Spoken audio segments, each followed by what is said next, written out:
Have you subscribed to the Local Market Monopoly newsletter yet? Each week, you get one actionable digital marketing tip delivered straight to your inbox, designed specifically for small businesses like you who want to increase their market share and grow their online presence. Each tip focuses on strategies for growing your online reputation, increasing your company's reach, and improving sales and referrals without wasting money on ineffective tactics. Sign up now at localmarketmonopoly.com and start receiving our best of the best strategies immediately.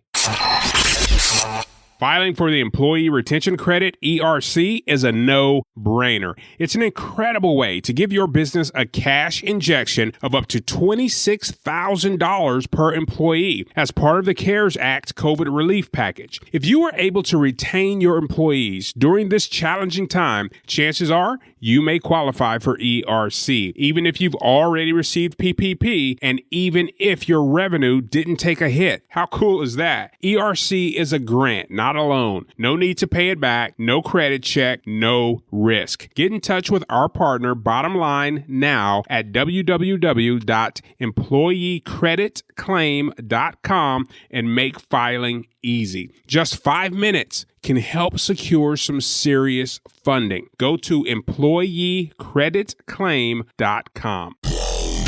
You're listening to Local Market Monopoly with Clarence Fisher, uncovering the tools, tactics, and strategies the most successful small businesses use to dominate their local market and own the block.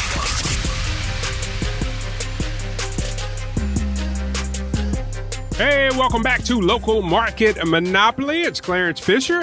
And here we are, episode 63, moving right ahead. I hope you checked out episode 62 about AI-powered marketing because it's kind of the way that everything is going. Use it for your emails and your blog posts and all that stuff. What we're talking about today is email marketing, and a question that I continue to get and probably will always get as long as I'm living and doing this. Number one, is email dead? No, email is not dead. Email is not dying. I doubt that. I don't know what. I just can't imagine a world without email.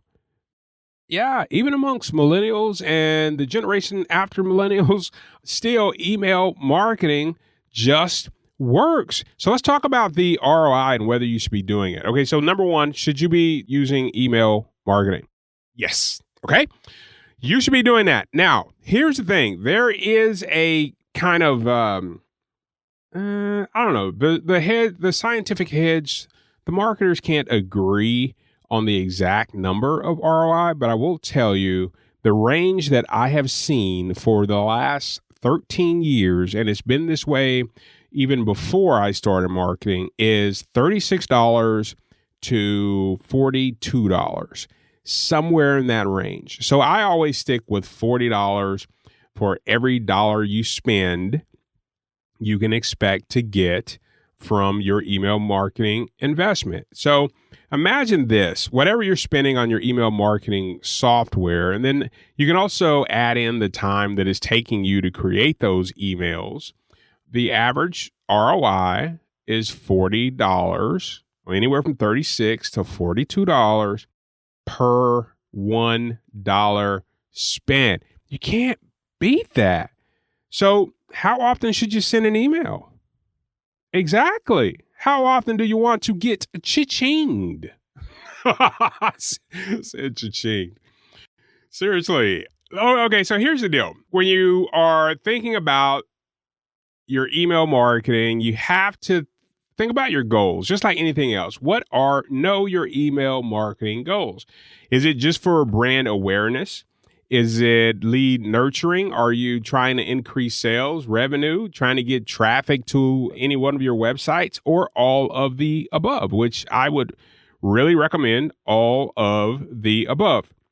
Brand awareness is going to happen just by staying in front of them, but definitely lead nurturing. I mean, this is something that a lot of businesses are still missing, and it's nurturing your leads. You should at least have one email going out a month, which is like an email newsletter, but I urge you to move towards once a week. And, I'm not going to cover this today. We'll cover this in another episode as far as frequency and why you should be moving to once a week, even beyond the ROI, because I get it. Many clients say, hey, I think that is just once a week is just too much. I'll tell you okay, look, let's address this right now. Emailing once a week is not a problem at all if you are if you're sending value. Okay. Once a week is a lot if you're selling a sale or promotion every single week. And even that has a caveat, because when we sent emails for the Salvation Army, guess what we sent every single week was a sale. We sent the catalog. We sent the sales that were going to happen that next week, because every single day was a different color code or a different sale. So people looked forward to getting that email every single week. My wife subscribes to, like Ulta and all of these places that they send email all the time. And yes, it's sale based, but they're also sending education as well. For most small businesses like us who, you're marketing to people within your city, or you're a service professional, or you're a doctor or something like that, you can still send email every single week, but it needs to be based in education. 80% of your email communication should be some form of value that you're giving your people. And so that's how I would say a rough, we used to, in the information marketing industry, the rough measurement is like $1 per person on your email list per month that you should be making. But when you move from selling like ebooks and stuff like that, and you start talking about selling actual services, it's so much higher.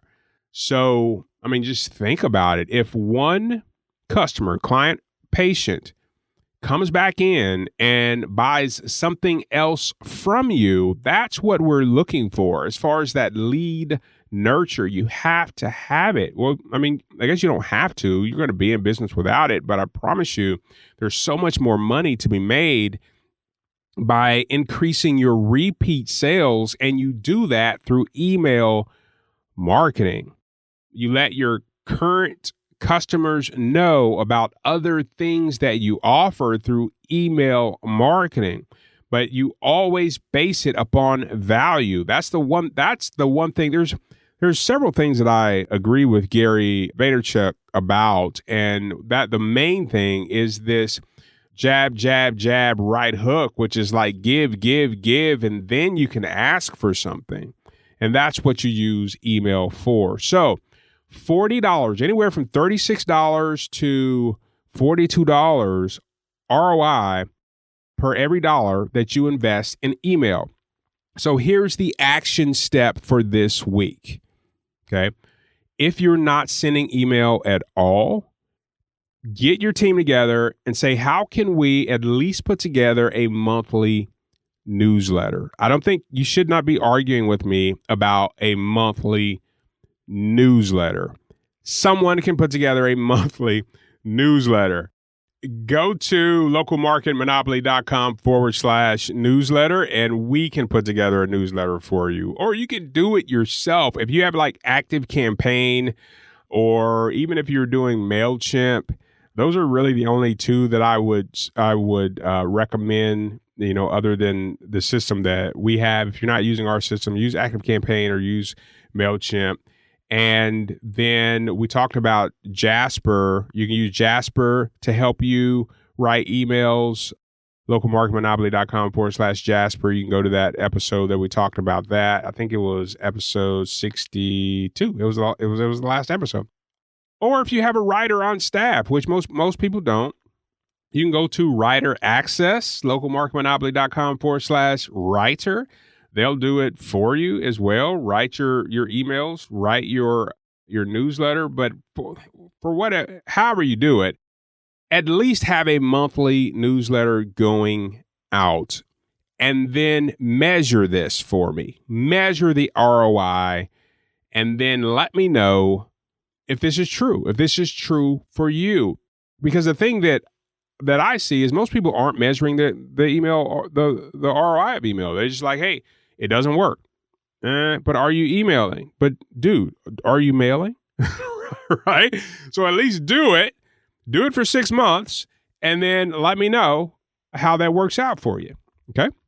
I'm looking forward to hearing about it. Next week, what do we have coming up? I got to let you know Yext and local directory listings. That's coming up next on episode 64. So make sure you stay tuned. If there's anything that you want us to cover, just go to localmarketmonopoly.com/ask, and you can let us know there. Say, hey, Clarence, I'd really like to know if you would cover this, or I'm having this issue or this problem. Let me know how to handle that, and we will handle that. Well, that's it for this week.